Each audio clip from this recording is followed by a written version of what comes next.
Welcome to the Learning Pines YouTube. We hope this video helps. You start inside iMovie's Projects view. Locate the library that holds the project you want to delete. Once visible, select the specific project card, but do not double-click to open it.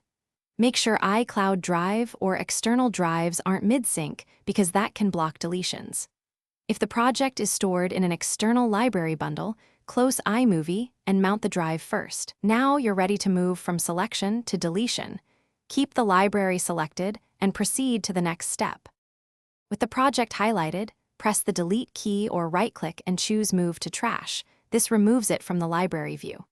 Once done, open iMovie's File menu and choose Move Deleted Items to Trash to ensure internal references are cleared.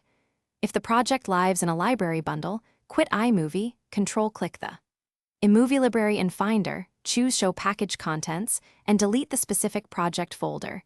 Then reopen iMovie. This ensures both the UI and the underlying files are removed. Finally, empty the Mac OS trash to permanently remove the project and reclaim disk space. If the project unexpectedly reappears, quit iMovie and option launch it to access the library repair tool. Run a repair to rebuild references and remove ghosts. Make sure you have backups before rebuilding. Duplicate the library in Finder or export events to a new library. If repair fails, create a new library and import events. This clears corrupted entries and completes the deletion process. Thanks for watching. Consider subscribing if we helped you.